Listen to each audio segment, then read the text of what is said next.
Bueno, pues muy buenos días. Agradecer a la Asociación Aurín y a quienes habéis organizado esta jornada la invitación y agradecer también a las compañeras el participar en esta mesa redonda. Quisiera primero establecer la conexión justamente con las dos ponencias que vienen a continuación. Quizá porque me siento muy ligado a ambas. Por una parte, a Brenda, porque yo vengo trabajando desde hace muchos años con otro compañero, también profesor de la universidad, Carlos Taibo, en lo que se ha denominado desde hace muchos años de crecimiento. Y de crecimiento yo me encargué sobre todo de la parte de educación, de cómo aplicarlo en el mundo educativo, y hemos también desarrollado una serie de propuestas en ese ámbito que nos parece muy interesantes. Además, que participamos y colaboramos bastante con Ecologistas en Acción, que también tiene toda una línea muy interesante en este terreno. Y por otra parte, también el tema de la igualdad, porque justamente ayer estábamos discutiendo en la universidad y hemos quedado en tener una reunión con el rector y los dos vicerrectores responsables del tema de que una de las condiciones básicas para ser profesor o profesora en nuestra sociedad y en cualquier universidad debería ser el tener formación en prevención de violencia de género.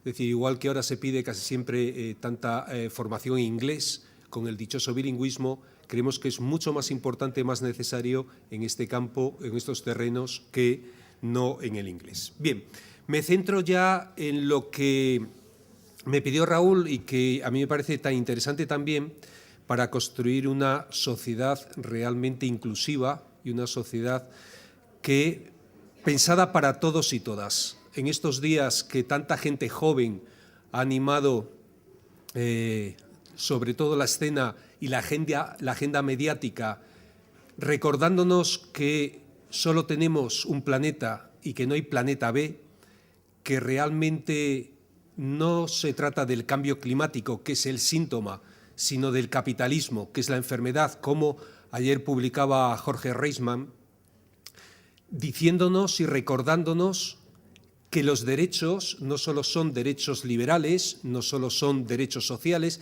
sino que también son derechos generacionales, es decir, qué planeta vamos a heredar a las futuras generaciones, porque hemos decidido nuestra sociedad consumir todo el petróleo, eso que se tardó tantísimos milenios en formarse y directamente nosotros y nosotras lo hemos hallado y hemos dicho lo vamos a consumir sin pensar en el resto de las futuras generaciones, como ese tantos del pico del petróleo, otros muchos herramientas. También creo que para construir una sociedad inclusiva también tenemos que empezar a repensar todo este modelo que siempre nos separa entre nosotros y los otros, entre nosotras y las otras, y empezar a cuestionar esas leyes de extranjería y empezar a cuestionar la visión que yo me atrevería a decir profundamente racista con la que convivimos a diario y que asumimos casi de forma natural.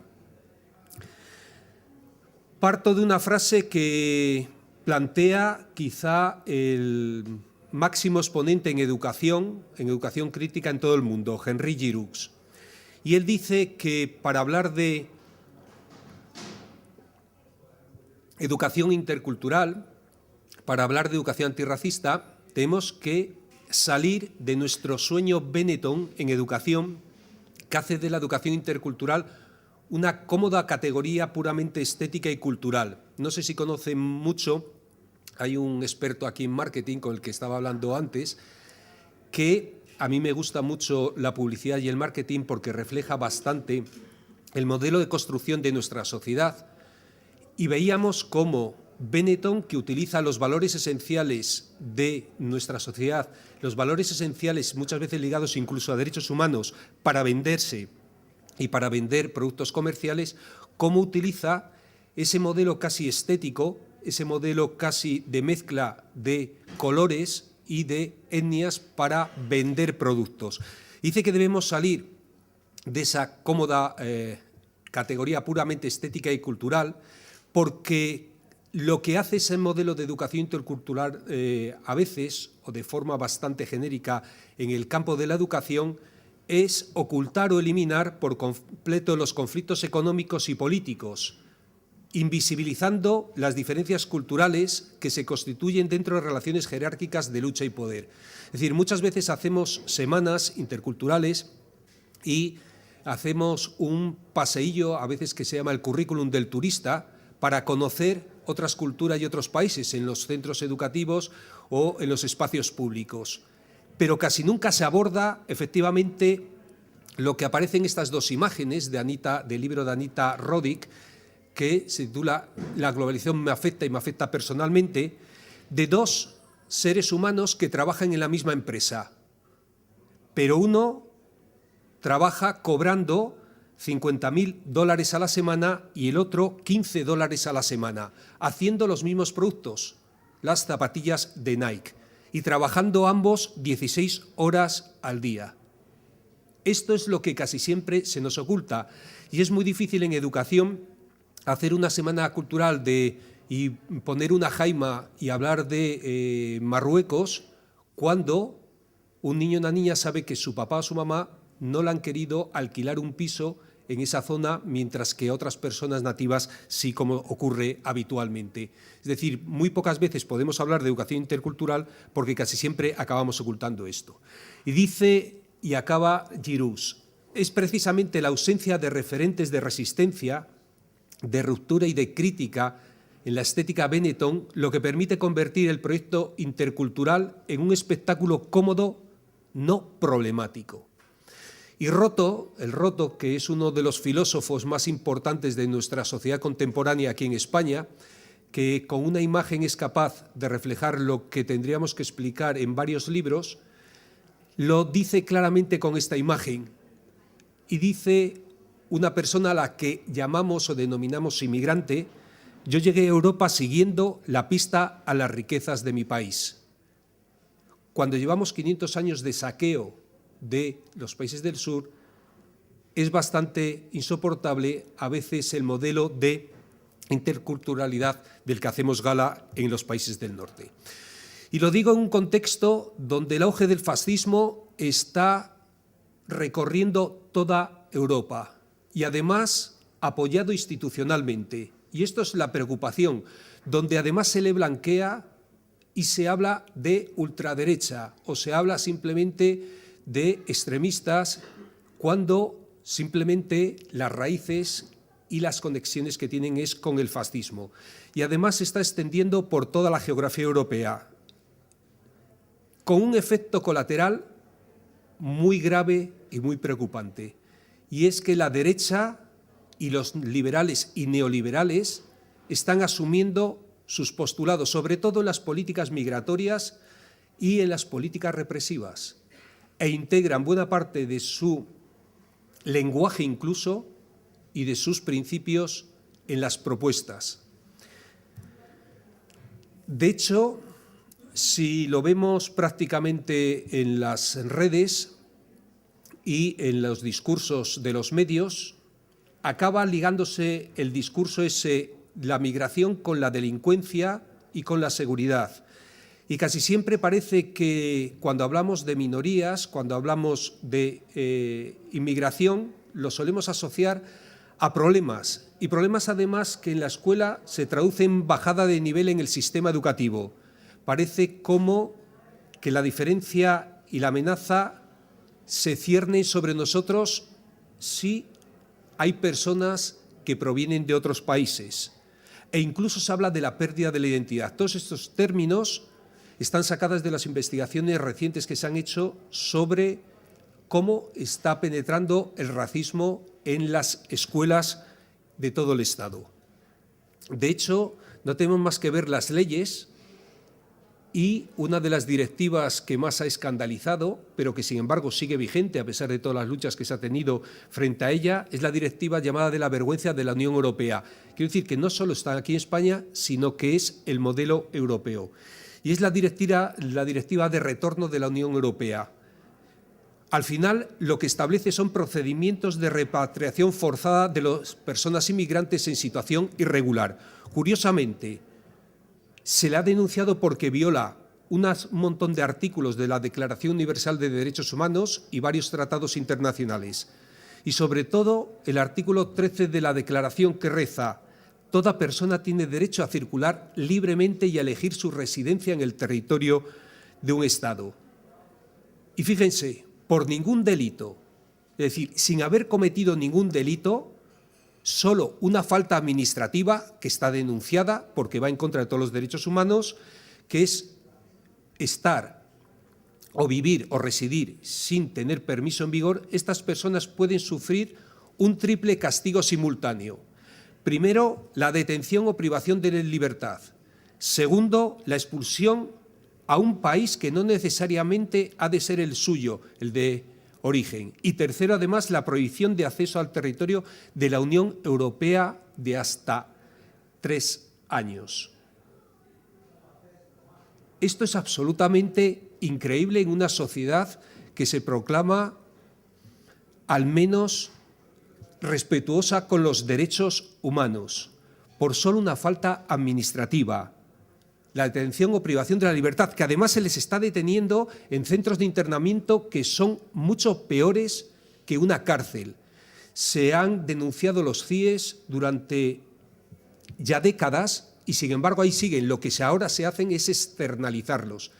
Y se paga un montón de dinero a Marruecos, a Libia, a Argelia, una vez que hemos desviado las primaveras árabes a poner allí a determinados dirigentes para que los construyan, y eso sí, entonces ya no nos saltamos ningún derecho humano porque hacemos esos pequeños Guantánamos, pero a las puertas de Europa. ¿Cuál es el problema? Cuando trabajamos en educación estamos viendo que nunca nombramos a Zidane o a cualquiera de los futbolistas que provienen de otros países, ni les denominamos inmigrantes. Es más, que a la reina Sofía jamás se la ha denominado ni tildado de inmigrante. Inmigrante siempre suele aparecer con esta imagen, es decir, una imagen con una tez de color diferente y relacionada casi siempre con papeles de extranjería. Sin embargo, Michael Jordan para nada es inmigrante. El término solo se atribuye a unos, mientras que a otros se les denomina extranjeros. Y fíjense cómo cuidamos el lenguaje cuando nos interesa y queremos. Es como decía el Roto, cuando parece que admitimos admitimos yates, pero no pateras, haciendo referencia a que le abrimos los brazos, por supuesto, a los jeques árabes que vienen, y son árabes, pero vienen con barcos de lujo, a mansiones de lujo, pero aquellas personas que vienen en pateras, por cierto, la inmigración, solo un pequeñísimo porcentaje viene en pateras. Nada tiene que ver con toda esta imagen que nos trasladan permanentemente los medios de comunicación y los políticos en torno a la alarma social respecto a ella. Pero los yates sí que son admitidos, las pateras no. Por eso nos tenemos que plantear si el gran problema es la inmigración o es la estructura económica en la que situamos a las personas extranjeras que llegan.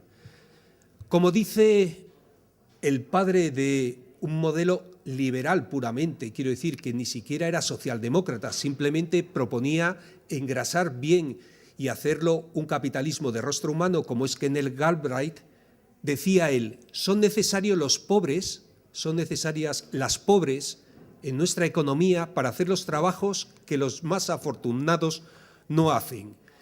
Y esto crea además la necesidad de mantenerles en continuo y respetuoso sometimiento, y en caso necesario se les puede enviar a su país o negarles la entrada. Este es el modelo que tenemos. Parece como si España, Europa, se hubiera blindado frente a cualquier elemento foráneo. Y empezamos a preguntarnos, ¿es que nosotros frente a los otros? Y es un discurso peligrosísimo, porque de verdad es que nosotros, los de León, somos diferentes a los gallegos. ¿Es que los del Bierzo resulta que son también diferentes y los de Toreno son diferentes a los de Fabero? ¿En qué nos une, en qué nos separa? ¿Cuál es la diferencia? Por eso dice también otro de los grandes dibujantes de nuestro país, antes de tratar como delincuentes esclavizables a los inmigrantes, deberíamos recordar cuando el abuelo fue picador allá en la mina de la cuenca del Ruhr. Y dice, y le contesta esa otra persona que va vestida de traje, le dice, sería el tuyo, el mío ya era señorito. Es decir, esa incapacidad de ver lo que nos une a los seres humanos y siempre remarcar las diferencias. Este modelo es el que tenemos actualmente, la España blindada frente al otro que hasta hace 30 años, perdón, voy a decir correctamente, hasta hace 50 años no había fronteras. No había fronteras, podíamos viajar. Ahora solo viaja el capital sin fronteras. Las personas es a las que nos han puesto fronteras. Y la pregunta, ¿de verdad son necesarias fronteras? Este es el primer elemento que tenemos que discutir cuando hablamos de interculturalidad y antirracismo. ¿Qué es esto de las fronteras? ¿Qué es esto incluso que han entrado los propios sindicatos a gestionar cupos de trabajadores y trabajadoras y además en 4 sectores solo? Que no nos vengan además con que quitan trabajo. No, no, solo puede venir una persona inmigrante a trabajar en 4 sectores. Fundamentalmente la construcción, la agricultura, la hostelería y el servicio doméstico, la prostitución. Realmente eso es donde las enclavamos a las personas migrantes. Esto clama en contra de todos los derechos humanos, en contra del sentido común y no pasa nada. ¿Por qué está pasando todo esto? Lo reflejaba muy bien este folleto que se hizo en Nicaragua allá en los años 80, donde nos explicaban esta sociedad del 2080. En el 15M hicimos un análisis incorrecto cuando dijimos el 1% contra el 99%. No, no, no, no. No hay un 1% de hiperricos y un 99% de gente que está en la base luchando contra ellos. No, no. Es que hay un 19% de gente de clase media aspiracional que aspira a llegar a ser y entrar en ese 1%, y eso es lo que permite sostener y mantener la situación actual. Yo les invito a ver la película La Zona Gris, que es absolutamente impactante, viendo a aquellos judíos que colaboraban con el régimen nazi en los campos de concentración de Auschwitz, y eran los que ayudaban a meter a sus propios compañeros y compañeros en los hornos crematorios para salvarse ellos. Y decían, es que total, si van a morir, yo quiero salvarme. Este es el problema, ese 20% que está aspirando. Y lo refleja muy bien esta copa, donde se pregunta, un 20% de la población mundial acapara el 80% de la riqueza, mientras el 80% de la población sobrevive con el 20% que sobra. Y el problema no es tanto la gente que está arriba, sino tanta gente que por esas cuerdas trata de trepar hacia arriba y que mantiene y sostiene el sistema que tenemos. Por eso este tinglado se mantiene no solo con la clase enriquecida a un lado y la clase empobrecida a otro, sino con esa clase aspiracional del medio que justifica y mantiene y sostiene el sistema. Y lo explico muy brevemente.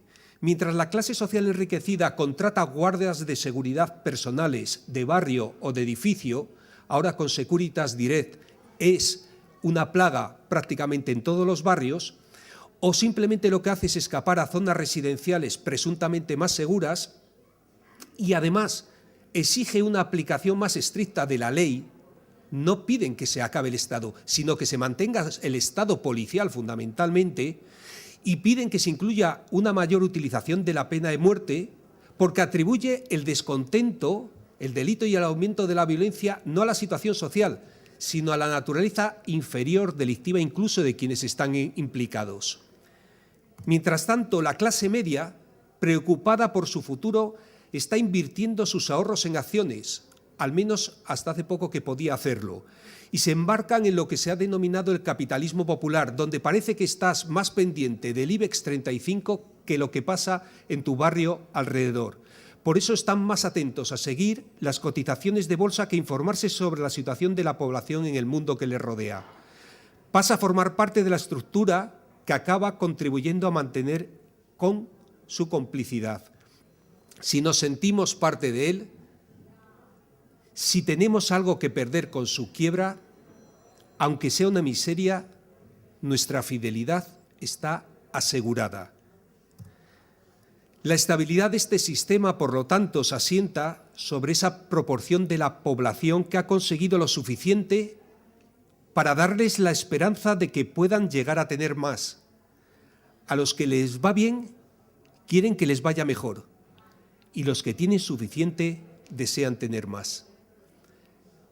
Lo refleja muy bien Daniel Bernabé en el último libro que ha tenido tantas ediciones, La trampa de la diversidad. Mientras tanto, nos están enseñando además a nosotros y nosotras a construir una visión profundamente diferencial del extranjero, como si fuera un otro distinto, ese otro diferente. Y la pregunta que decía hace un momento, ¿pero nosotros y nosotras somos iguales realmente?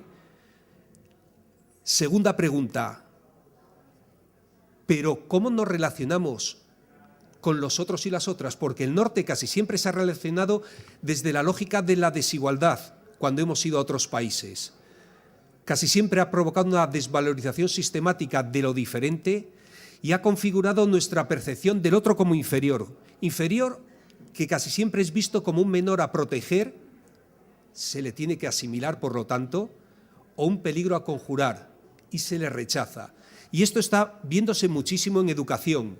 En la escuela esto se está reproduciendo permanentemente, donde a menudo ser diferente representa un estigma que se procura solucionar tan pronto como sea posible.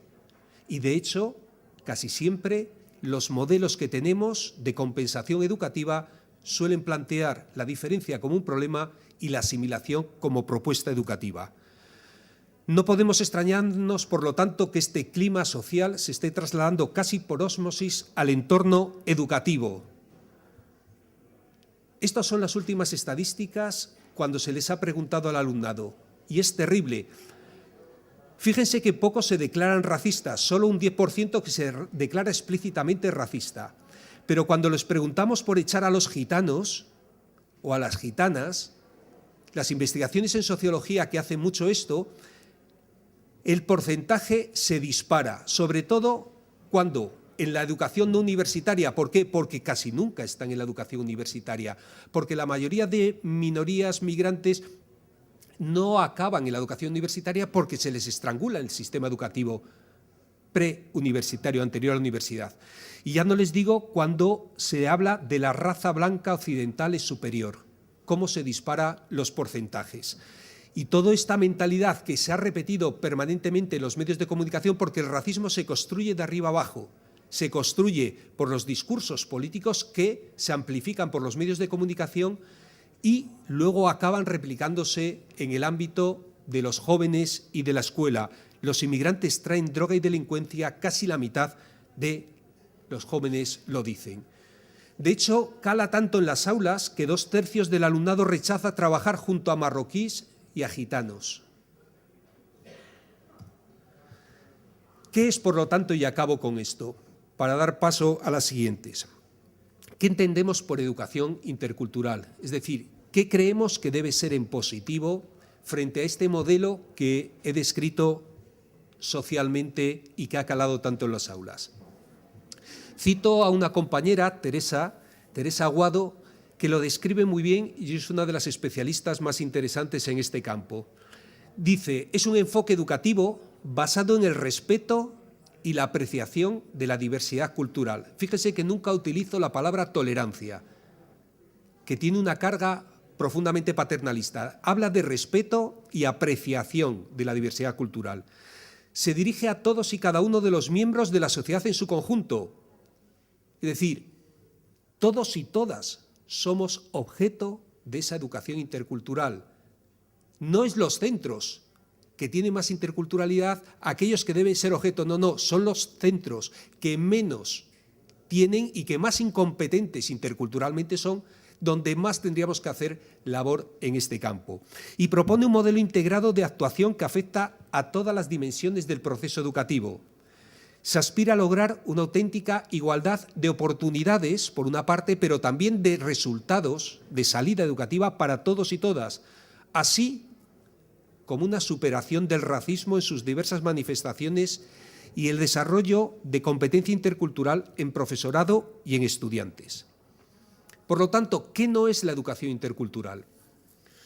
No es ese currículum del turista que decía antes, no es celebrar aisladamente las diferencias, por ejemplo, las llamadas semanas interculturales, días gastronómicos, días para la paz, que están bien, de acuerdo, es un paso, hay que conocer, pero no se trata de este modelo casi de turisteo. Segundo, tampoco es clasificar a determinados grupos como los otros y eludir la posibilidad de conocerlos mejor en el plano de la igualdad, cuando se les saca de clase como se suele hacer habitualmente en compensatoria. Tampoco es buscar recetas para solucionar problemas o para dirigirse a los grupos clasificados como los otros, desde esa visión paternalista. Tampoco es confeccionar programas educativos aislando grupos específicos, como ocurre en esas clases de compensatoria. O tratar de incluir en clase alumnos de distintos orígenes sin promover activamente relaciones positivas con ellos. No se puede incluir sin tener recursos y además sin procurar y proponer acciones en ese sentido. Y tampoco es evitar conflictos. Los conflictos son parte de nuestra vida cotidiana. De lo que se trata es de manejarlos apropiadamente, ser conscientes de nuestros sesgos y aprender activamente a luchar contra la discriminación y los prejuicios que todos empleamos a diario. Esto está sacado de la guía Inter, que es una guía que efectivamente María Teresa Aguado propuso para trabajar en el campo de la educación intercultural. Y, por lo tanto, ¿cuáles serían los principios fundamentales? Por una parte, una finalidad clarísima, que es educar a todos y todas para una ciudadanía crítica en el contexto de una sociedad mestiza. Lo queramos o no, somos una sociedad mestiza desde el albor de la humanidad. Desde que salimos de África, nos hemos mezclado permanentemente y nosotros y nosotras somos profundamente mucho más árabes que cualquier otra civilización que se haya sentado en nuestra península. Pero cuando estaba en Canarias, recuerdo todavía una de las conferencias que estaba dando sobre igualdad y se me ocurrió decirles a la gente de Canarias, ustedes que son africanos y africanas, y se sintieron profundamente ofendidos y ofendidas, porque la representación mental que tenemos casi siempre es de Canarias pegado en los mapas a España, cuando Canarias está en África, en el centro de África prácticamente, en el meridiano central. Con lo cual, ellos y ellas querían que les identificáramos como europeos, no como africanos. Ese modelo de racismo hacia el sur que mantenemos y sostenemos permanentemente.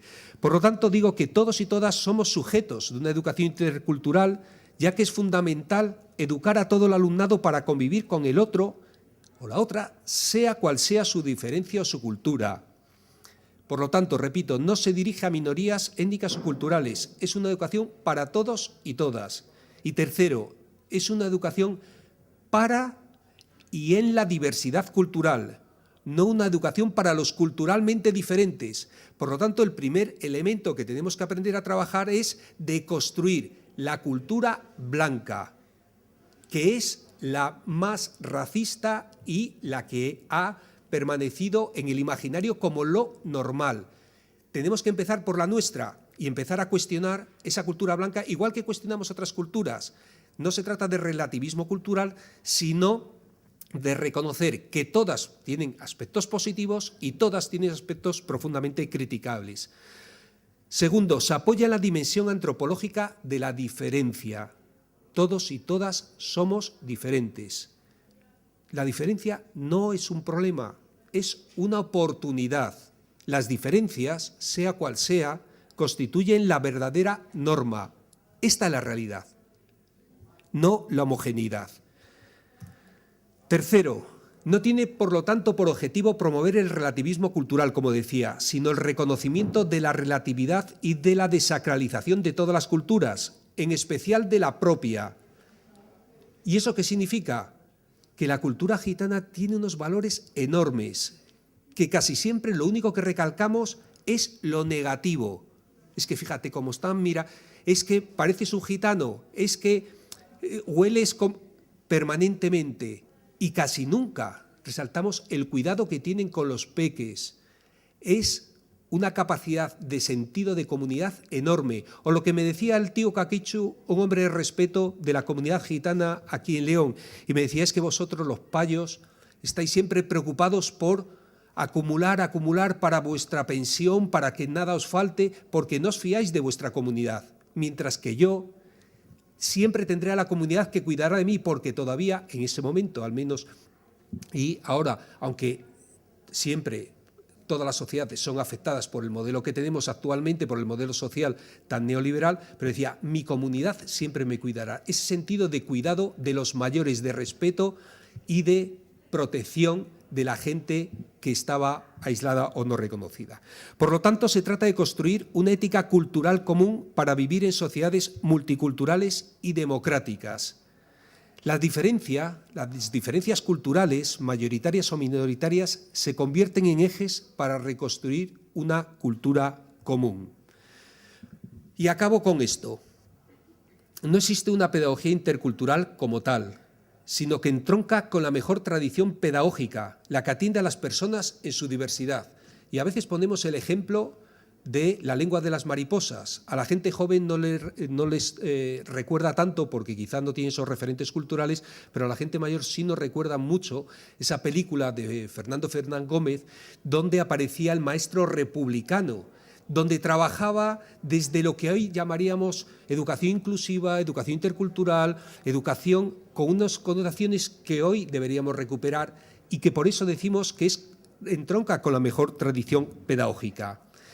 Segundo, evita la separación física de los grupos culturalmente diversos. El primer paso para educar interculturalmente es el contacto físico, que ofrece posibilidades reales de mejorar el reconocimiento, la comprensión y la estima mutua entre personas pertenecientes a distintas raíces culturales. Las personas solo pueden hacer de la diferencia un instrumento positivo si ésta es aceptada y reconocida por los demás. Y cuando en las clases sacamos a los chicos y las chicas, damos el mensaje de que esos chicos y chicas son diferentes, que hay que tratarles diferentes y además ellos acaban asumiendo la diferencia como un problema que se tiene que tratar aparte. La mejor educación intercultural es el reconocimiento social y político pleno de las minorías culturales. ¿Con esto qué quiero decir? Que no podemos responder a los problemas políticos y sociales solo con soluciones educativas. En el mundo inglés se dice no podemos convertir a la educación en un cubo de basura. Es la traducción de garbage, que es diciendo no podemos mandar siempre todos los problemas a la educación. Si hay problemas de convivencia, educación para la convivencia. Si hay problemas de droga, educación para la prevención de la drogodependencia. Si hay que la escuela, si no es la única que va a salvar el planeta, tenemos problemas políticos y sociales y debemos dar respuestas políticas y sociales para que vayan acordes con las respuestas también educativas en la escuela. Y por lo tanto supone una lucha activa en contra también de las discriminaciones racistas y xenófobas desde un análisis crítico de las estructuras de poder y opresión que configuran nuestros propios estereotipos. Y partir y deconstruir nuestros propios estereotipos también es uno de los elementos básicos que tenemos que empezar a trabajar. Por lo tanto, planteada así, la interculturalidad, y acabo con esto, con esta conclusión, deja de ser un problema estrictamente educativo para convertirse en una cuestión de carácter eminentemente sociopolítico.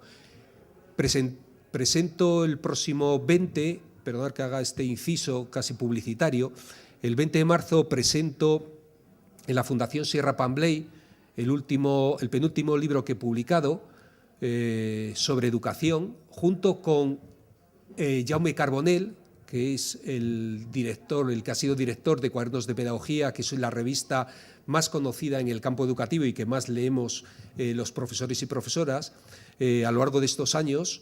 Y lo traigo a colación porque justamente el libro que él presenta se titula así: La educación es política. Ese es el título.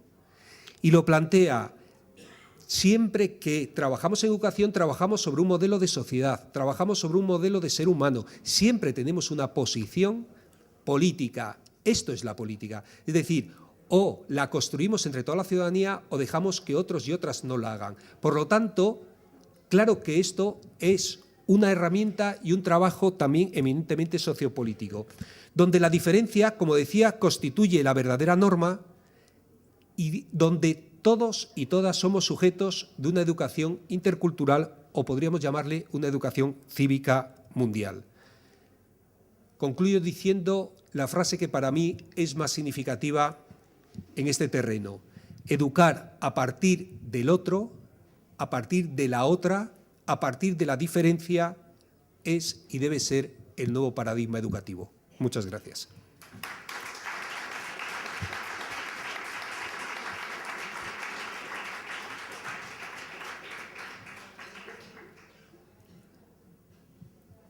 No sé si hay alguna pregunta. ¿Alguien? ¿Alguna cosa que queráis comentar? Yo me quedé ahí con la curiosidad esa que lo que hablabas de que las fronteras existen desde hace 50 años. ¿A qué te referías con eso? Uno de los escritores, no sé si más emblemáticos del siglo XIX, que es que estoy tratando de recordar el nombre, que refleja la situación que luego fue del rey belga que cortaba las manos a aquellos en el Congo que no le traían suficiente producción de caucho, en la fiebre del caucho, y reflejó El corazón de las tinieblas, se titula Joseph Conrad, ahora le recuerdo. Recuerda de muchas de sus novelas que la gente viajaba de un país a otro, no había fronteras, nos trasladábamos. Es decir, la historia de la humanidad ha sido así permanentemente, hasta que ha llegado el modelo del capitalismo y ha establecido las fronteras fundamentalmente por las burguesías nacionales. Y entonces ahora estamos, por ejemplo, con la frontera de Cataluña. Hace 400 y pico años estuvimos con ese mismo problema con la frontera de Portugal, que era un problema enorme. Y Portugal se independizó y ahí está, y no hay ningún problema. Con la frontera de Andorra, con la frontera eso, y permanentemente las burguesías han estado peleándose entre ellas por el control económico. Y a eso obedece el tema de las fronteras. El origen de las fronteras no tiene más que ver con el control económico de las burguesías de distinto. Y sin embargo, la mayoría de la gente ahora las admite como una condición normal y además dice, es que no vengan, pero que no vengan, ¿quiénes? ¿Y tú dónde no vas a ir? Lo digo porque hemos sido emigrantes toda la vida. Y yo, mis tíos, mis padrinos, mi madrina, en Suiza, en Alemania, y hacían los mismos recorridos, las mismas historias de vida que lo que ahora tiene la mayoría de la gente aquí. Y ellos venían todavía, me acuerdo, fumando Marlboro y con un R8, presumiendo, y luego nos han contado que vivían allí hacinados en una situación absoluta de semiesclavitud. Es decir, y se repiten las mismas condiciones, sin embargo, el ser humano sigue sin ser capaz de ver esa situación. Por eso lo de las fronteras es muy reciente esto. Pero fronteras, digo, para los seres humanos, no para el capital, que el capital pasa, vamos, solo con un clic.